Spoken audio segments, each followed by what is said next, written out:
အားလုံးပဲမင်္ဂလာပါကျွန်တော်ကိုဖြိုး YouTube Channel အသစ်ကလေးကနေပြီးတော့ကျွန်တော်ကိုမတဦးတယောက်ချင်းဒီတိုင်းကိုနှွေးထွေးစွာပြန်လည်ပြီးတော့ကြိုဆိုလိုက်ပါတယ်ဗျကဲအားလုံးပဲစိတ်ချမ်းသာခြင်းကိုယ်ကြီးကျန်းမာခြင်းနဲ့ပြည့်စုံနိုင်ကြပါစေနေ့ရက်တိုင်းမှာလည်းမင်္ဂလာရှိသောနေ့ရက်လေးတွေထောက်ရပိုင်ဆိုင်နိုင်ကြပါစေလက်ရှိတိုင်းမှာလည်းငွေတွေဝင်ကြပါစေစိတ်သွားတိုင်းကိုပါလို့လူအင်ဆန္ဒတလုံးတော်လေးတွေပြေဝကြပါစေယရနာစိန်ကြောင့်ဇေတော်တိုင်းလည်းကစားနိုင်ကြပါစေစီးပွားရေးတွေလည်းဒီထက်မကအောင်မြင်ပြီးတော့တိုးတက်ကြပါစေနော်ထိုးသမျှကဏ္ဍလေးတွေလည်းကျွန်တော်ကိုဖြိုးနဲ့ကန်ဆက်ပြီးတော့ပေါက်တီးပေါက်ကွက်ကလေးတွေဖြစ်ကြပါစေလို့ကျွန်တော်ကိုဖြိုးကဥစွာပထမစုမုံကောင်းလေးတောင်းပေးလိုက်ပါတယ်ဗျာနော်ကိုမကြီးအားလုံးပဲကဲကိုမကြီးအားလုံးပဲနော်ကျွန်တော်ရဲ့မိသားစုဝင်လေးတွေအားလုံးပဲဗျာနော်ကျွန်တော်တို့ဒါဒီနေ့ပေါ်တဖူးနေ့ညနေ4:30အတွက်ဒူဒီနဲ့ပတ်သက်ပြီးတော့ဗာထိုးလို့ထိုးရမှမသိဘူးဖြစ်နေတဲ့အကိုတွေအမတွေမိသားစုဝင်လေးတွေအားလုံးပဲကျွန်တော်ရဲ့ဗီဒီယိုဖိုင်လေးကိုအဓိကထားပြီးတော့ကြည့်ပေးပါမြင်မီတွေးပြီးဆိုတာနဲ့မရစ်မကြော်ပဲနဲ့တေချာနားလေသဘောပေါက်အောင်ကြည့်ပါโอเคပါကျွန်တော်ရဲ့ဒီဗီဒီယိုဖိုင်လေးကိုမြင်လို့တွေးလို့ကြည့်ပြီဆိုတာနဲ့မရစ်မကြော်ပဲနဲ့တေချာနားလေစွာသဘောပေါက်အောင်ကြည့်ပါเนาะကျွန်တော်ရဲ့ဗီဒီယိုဖိုင်လေးကိုမြင်လို့တွေးလို့အားပေးမဲ့ကိုဒီမတွေလည်းလိုက်လက်မလေးတွေတယောက်တစ်ချက်နှိပ်ပြီးတော့အားပေးပါ channel အသစ်ကလေးဖြစ်တဲ့အတွက်ကြောင့်မို့လို့ subscribe လေးမနှိပ်ရသေးရင် channel အသစ်ကလေးကို subscribe လေးနှိပ်ပြီးတော့အားပေးပါเนาะကျွန်တော်ရဲ့ကိုဒီမတွေအားလုံးပဲကဲဟုတ်ပြီကျွန်တော်ရဲ့ကိုဒီမတွေမိသားစုဝင်လေးတွေအားလုံးပဲဗျာเนาะကျွန်တော်ကိုဖြိုးဒီကျွန်တော်ရဲ့ကိုဒီမတွေအတွက်ကိုဒါကျွန်တော်တို့ညနေမှာဗိုလ်တဖူးနေ့ညနေ4:30မှာလာနိုင်ခြေအားကောင်းဆုံးနဲ့ကြာနိုင်ခြေအားကောင်းဆုံးကဏ္ဍလေးတွေဖြစ်တဲ့အတွက်ကြောင့်မို့လို့ကျွန်တော်ကိုဖြိုးရဲ့ဗီဒီယိုဖိုင်လေးကိုအဓိကထားပြီးတော့ကြည့်ပေးပါအကြိုက်တူတဲ့ကိုဒီမတွေဆိုရင် like ဆော့ပါเนาะကျွန်တော်တို့25/3/2026ဗိုလ်တဖူးနေ့ညနေ4:30မှာဘယ်လိုကဏ္ဍလေးတွေကအားကောင်းတာလဲเนาะဘယ်လိုလုံးမိုင်ပတ်သီးလေးတွေကိုအဓိကထားပြီးတော့စောတင်တယ်လဲဆိုတာကျွန်တော်ကိုဖြိုးဒီဗီဒီယိုဖိုင်လေးထဲမှာလာရောက်ပြီးတော့ပြောပြပေးခြင်းဖြစ်ပါတယ်เนาะကျွန်တော်ကိုဖြိုးဒီကျွန်တော်ကိုမလေးရှိကဘာမျောလင်းချက်မှမရှိပါဘူးဒါကျွန်တော်ကိုမလေးကိုကျွန်တော်ကိုဖြိုးဒီရလို့သောစိတ်လေးတစ်ခုတည်းအကြောင်းကျွန်တော်ဒါလာရောက်ပြီးမျှဝေပေးတဲ့ဗီဒီယိုဖိုင်လေးဖြစ်ပါတယ်เนาะကျွန်တော်ရဲ့အကိုဒီမတွေအားလုံးပ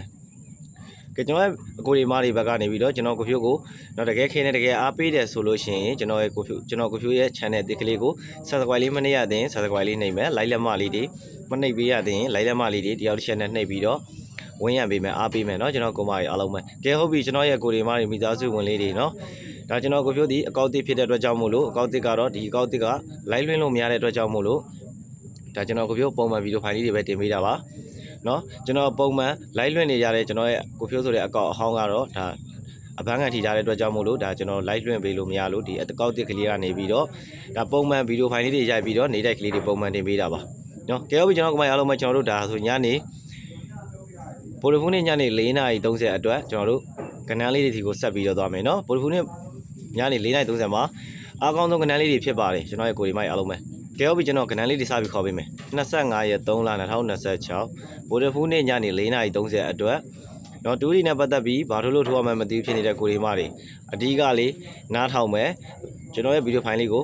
မရစ်မကြော်ပဲနဲ့တေးသေးချာလေးနားလေးသဘောပေါက်အောင်ကြည့်မယ်เนาะဗီဒီယိုဖိုင်လေးကိုမြင်လို့တွေ့လို့အားပေးပြီဆိုရင်လည်းလက်မလေးတွေနှိပ်ပြီးတော့အားပေးပါ channel တစ်လေးကို subscribe မနှိပ်ရသေးနှိပ်ပေးပါเนาะကဲဟုတ်ပြီညနေ4:30အတွက်ကျွန်တော်ကိုဖြိုးလေးလုံးအခွေလေးစပြီးခေါ်ပေးပါမယ်เนาะ25/3/2026ဗိုလ်တဖူးနေ့ညနေ4:30အတွက်ကျွန်တော်ကိုဖြိုးရရှိထားတဲ့လေးလုံးအခွေလေးကတော့169ပါเนาะ169ဒီအခွေပါကျွန်တော်ကိုမကြီးအားလုံးမတာအခွေကြိုက်တဲ့ကိုဒီမတွေအတွက်ဒါအခွေလေးပါလေးလုံးအပြီးခွေလေးပါเนาะကျွန်တော်ကိုမကြီးအားလုံးမလေးလုံးအပြီးခွေလေးပါအခွေကတော့169ပါ169ဒီအခွေပါเนาะကျွန်တော်ရဲ့မိသားစုဝင်လေးတွေအားလုံးပဲပြောပြီဒါကျွန်တော်အခွေလေးပြောပြီးပြီဆိုတော့လုံးပိုင်1 chain လေးကိုဆက်ပြီးတော့ပြောမယ်ကျွန်တော်ညနေမှာမဖြစ်မနေစောကိုစောတင်တဲ့လုံးပိုင်1 chain ပတ်တီးကတော့61 1 chain ပါเนาะ61 1 chain မှာ6ပိုင်1ပိုင်ပါကျွန်တော်ရဲ့မိသားစုဝင်လေးတွေအားလုံးပဲเนาะ6ပိုင်1ပိုင်မှာပတ်တီးစောနိုင်တဲ့ကိုဒီမားတွေဆိုလို့ရှိရင်6ပတ်တီး1ပတ်တီးလေးကိုအဓိကထားပြီးတော့စော့ပါကျွန်တော်ကိုမားတွေအားလုံးပဲပေါက်တီးပေါက်ကွက်ကလေးတွေဖြစ်ပါလိမ့်မယ်เนาะဒါကျွန်တော်ရဲ့ကိုဒီမားတွေမိသားစုဝင်လေးတွေရှိမှာလုံးမိုင်လေးတွေရှိတယ်ဆိုလို့ရှိရင်လည်းကျွန်တော်ရဲ့လုံးမိုင်1 chain လေးနဲ့ကပ်ပြီးတော့စော်ပေးပါကျွန်တော်ကိုမိုင်အားလုံးပဲပေါက်တီးပေါက်ကွက်ကလေးတွေဖြစ်ပြီးတော့ငွေထုတ်ပိုက်ကဏ္ဍလေးတွေဖြစ်ပါလိမ့်မယ်เนาะဒါပတ်တီးပတ်နိုင်တဲ့ကိုဒီမားတွေအတွက်လုံးမိုင်ပတ်တီးက6ပတ်တီး1ပတ်တီးပါเนาะဒါမပတ်နိုင်တဲ့ကိုဒီမားတွေအတွက်ကိုတော့ကျွန်တော်ကိုဖြိုးဒီညနေ4:30မှာဗိုလ်တဖူးနေ့ညနေ4:30မှာလာနိုင်ခြေအားကောင်းဆုံးနဲ့ကြာနိုင်ခြေအားကောင်းဆုံးကဏ္ဍလေး၄ခွက်ရွေးထုတ်ထားတာရှိပါတယ်เนาะ၄ခွက်စီရွေးထုတ်ပေးထားတာရှိတယ်ကျွန်တော်ခေါ်ပြပေးပါမယ်6နဲ့ပတ်သက်ရင်၄ခွက်အားကောင်းဆုံး၄ခွက်လေးဖြစ်ပါတယ်6နဲ့ပတ်သက်ရင်၄ခွက်1နဲ့ပတ်သက်ရင်၄ခွက်ခေါ်ပြပေးပါမယ်เนาะကျွန်တော်ကမားတွေအားလုံးပဲကဲပြီးရင်ကျွန်တော်အကြိုက်ဆုံးညနေမှာ share main တစ်ခွက်ကောင်းလေးရွေးထုတ်ပေးမယ် နော်ပထမဆုံးကျွန်တော်တို့6နဲ့ပတ်သက်ပြီးတော့ကဏ္ဍလေး၄ခွက်ရင်သုံးစပြီးခေါ်ပေးမယ်ညနေမှာလာနိုင်ကြီးအားကောင်းဆုံးနဲ့ကြားနိုင်ကြီးအားကောင်းဆုံးကဏ္ဍလေးတွေဖြစ်ပါတယ်နော်တေချာလေးလိုက်မှတ်ပြီးတော့အကြိုက်တူတဲ့ကိုရီမလေးဆိုရင်လိုက်ဆော့မယ်နော်ကဲ6နဲ့ပတ်သက်ရင်ကျွန်တော်အကြိုက်ဆုံး၄ခွက်ကညနေမှာအားကောင်းဆုံးနဲ့လာနိုင်ကြီးအားကောင်းဆုံးနဲ့ကြားနိုင်ကြီးအားကောင်းဆုံး၄ခွက်ကတော့6ခွန်6ကို63 60ပါနော်6နဲ့ပတ်သက်ရင်6ခွန်6ကို63 60ပါနော်ကျွန်တော်ရဲ့ကိုရီမလေးမိသားစုဝင်လေးတွေအားလုံးပဲဗျနော်ဗီဒီယိုဖိုင်လေးကိုမျိုးလုံးတွေ့လို့ကြည့်ပြီဆိုရင်လည်းကျွန်တော်ရဲ့နော်လူဟောင်းအဖွဲ့ဝင်သမားလေးတွေအခုလူဟောင်းကိုရီအမတွေမိသားစုဝင်တွေပါတယ်ဆိုလို့ရှိရင်ဒူဒီနဲ့ပတ်သက်တဲ့နေရာလေးတွေမှာ share ပေးပါမျှဝေပေးလို့ရတဲ့နေရာလေးတွေမှာမျှဝေပေးပါနော်မိသားစုဝင်လေးတွေအားလုံးပဲကဲ6နဲ့ပတ်သက်လို့ကျွန်တော်၄ခွက်ခေါ်ပြီးပြီဆိုတော့ကျွန်တော်တို့1နဲ့ပတ်သက်ပြီးညနေမှာကျွန်တော်ရွေးထုတ်ထားတဲ့အားကောင်းဆုံးနော်ကဏ္ဍလေး၄ခွက်ခေါ်ပြပေးမယ်နော်ကြားနိုင်ကြီးအားကောင်းဆုံးနဲ့လာနိုင်ကြီးအားကောင်းဆုံးကဏ္ဍလေး၄ခွက်ခေါ်ပြပေးပါမယ်နော်1နဲ့ပတ်သက်လို့ကဲ1နဲ့ပတ်သက်ပြီးကျွန်တော်ညနေမှာအကြိုက်ဆုံးရွေးထုတ်ထားတဲ့၄ခွက်ကတော့1နဲ့ပတ်သက်ရင်1 8 1ခွန်1 2 1 4ပါနော်1နဲ့ပတ်သက်ရင်1 8 1ခွန်1 2 1 4ပါနော်မိသားစုဝင်လေးတွေအားလုံးပဲဒါ1နဲ့ပတ်သက်ရင်ညနေမှာအားကောင်းဆုံးနော်လာနိုင်ကြီးအားကောင်းဆုံးနဲ့ကြားနိုင်ကြီးအားကောင်းဆုံး၄ခွက်ဖြစ်ပါတယ်6နဲ့ပတ်သက်ရင်လည်းအားကောင်းဆုံး၄ခွက်ပါနော်ပတ်တိပတ်နိုင်လဲဆိုတဲ့ကိုရီမတွေက6ပတ်တိ1ပတ်တိလည်းကစားပါကဲဟုတ်ပြီကျွန်တော်ကမတွေအားလုံးပဲ share main တစ်ခွက်ကောင်းလေးလာပြီနော် share main တစ်ခွက်ကောင်းလေးလာပြီနော်ကျွန်တော်ကမလေးတွေအားလုံးပဲနော်ဘော်ရဖူးနဲ့ညနေ4:30အတွက်ကျွန်တော်ကဖြိုးအကြိုက်ဆုံး share main တစ်ခွက်ကောင်းလေးကတော့ရှောင်းနဲ့ပတ်သက်ရင်ရှောင်းနှစ်တစ်ခွက်ကောင်းပါနော်ရှောင်းနဲ့ပတ်သက်ရင်ရှောင်းနှစ်တစ်ခွက်ကောင်းဒါတစ်ခွက်ကောင်းလေးပါနော်ရှောင်းနဲ့ပတ်သက်လို့ရှောင်းနှစ်တစ်ခွက်ကောင်းပါကဲဟုတ်ပြီရှောင်းနဲ့ပတ်သက်လို့တစ်ခွက်ကောင်းခေါ်ပြီးပြီဆိုတော့ကျွန်တော်တို့1နဲ့ပတ်သက်ပြီးတော့တစ်ခွက်ကောင်းလေးထပ်ပြီးခေါ်ပေးမယ်နော်1နဲ့ပတ်သက်လို့ဘော်ရဖူးနဲ့ညနေ4:30မှာအားကောင်းဆုံးတစ်ခွက်ကောင်းဒီကျွန်တော်အကြိုက်ဆုံးတစ်ခွက်ကောင်းဒီကတစ်ခွက်ကောင်းကတော့1နဲ့ပတ်သက်ရင်30တစ်ခွက်ကောင်းပါနော်1နဲ့ပတ်သက်ရင်30တစ်ခွက်ကောင်း6နဲ့ပတ်သက်ရင်6နှစ်တစ်ခွက်ကောင်းပါနော်ကျွန်တော်ကမိုင်းအားလုံးပဲကဲကျွန်တော်ကိုဖြိုးတေချာလေးပြောပြီးပြီနော်ကျွန်တော်ကမိုင်းအားလုံးပဲမရင်မကြော်ပဲနဲ့ဗီဒီယိုဖိုင်လေးကိုတေချာလေးကြည့်ပေးပါနော်အကြိုက်တူတဲ့ကိုဒီမိုင်းအားလုံးပဲဒူးဒီနဲ့မျှဝေလို့ရတဲ့နေရာလေးတွေမှာတယောက်တစ်ချက်နဲ့ဝိုင်းဝန်းမျှဝေပေးပါနော်ကျွန်တော်ရဲ့အဖွဲ့ဝင်သမားလူဟောင်းကိုဒီအမတွေနော်အားလုံးပဲကျွန်တော်ရဲ့ channel တစ်လေးကို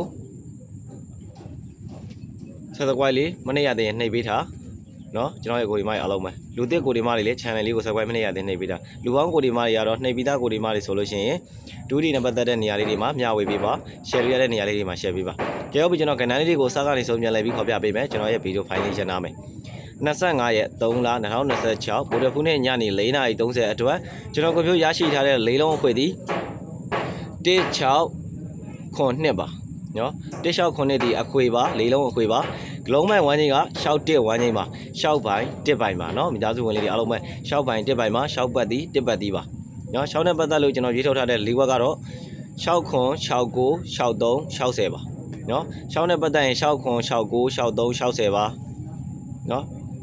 ဒါ6နဲ့ပတ်သက်လို့ညနေမှာအားကောင်းဆုံးကဏ္ဍလေးတွေဖြစ်ပါတယ်နော်ကျွန်တော်ကမိုင်းအားလုံးပဲကြည့်အားလုံးပဲ6နဲ့ပတ်သက်ပြီး၄ခွက်ခေါ်ပြီးပြီဆိုတော့1နဲ့ပတ်သက်ပြီးကျွန်တော်၄ခွက်ခေါ်ပေးပါမယ်နော်1နဲ့ပတ်သက်ပြီးညနေမှာအားကောင်းဆုံး၄ခွက်က1 8 1ခွန်1 2 1 4ပါနော်1နဲ့ပတ်သက်ရင်1 8 1ခွန်1 2 1 4ပါနော်မိသားစုဝင်လေးတွေအားလုံးပဲနော်ဒါ1နဲ့ပတ်သက်လို့အားကောင်းဆုံး၄ခွက်ပါကဲ share main တစ်ခွက်ကောင်းလေးလာပြီကဲ share main တစ်ခွက်ကောင်းလေးလာပြီနော်ကျွန်တော်ကိုမာတွေအားလုံးပဲကဲကျွန်တော်ဗိုလ်ဖူးညနေ4:30မှာကျွန်တော်အကြိုက်ဆုံး share main တစ်ခွက်ကောင်းကတော့ရှောင်းနဲ့ပတ်သက်ရင်ရှောင်းနှစ်တစ်ခွက်ကောင်း1နဲ့ပတ်သက်ရင်30တစ်ခွက်ကောင်းပါနော်ရှောင်းနဲ့ပတ်သက်ရင်ရှောင်းနှစ်တစ်ခွက်ကောင်း1နဲ့ပတ်သက်ရင်30တစ်ခွက်ကောင်းပါကျွန်တော်ရဲ့မိသားစုဝင်လေးတွေအားလုံးပဲနော်ရှောင်းနဲ့ပတ်သက်ရင်ရှောင်းနှစ်တစ်ခွက်ကောင်း1နဲ့ပတ်သက်ရင်30တစ်ခွက်ကောင်းပါကဲဟုတ်ပြီကျွန်တော်ကိုမကြီးအားလုံးပဲကျွန်တော်ကိုဖြိုးကဏ္ဍလေးတွေလည်းပြောတာဆုံးသွားပြီဆိုတော့ကျွန်တော်ရဲ့ဗီဒီယိုဖိုင်လေးဒီမှာပဲရှင်းထားပါမယ်ဗျာနော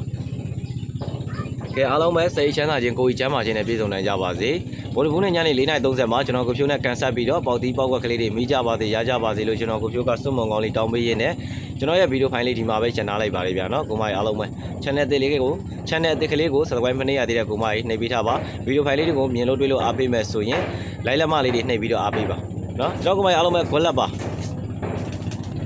ကဲဟုတ်ပြီကျွန်တော်ကိုမကြီးအားလုံးပဲ good luck ပါဗျာနော်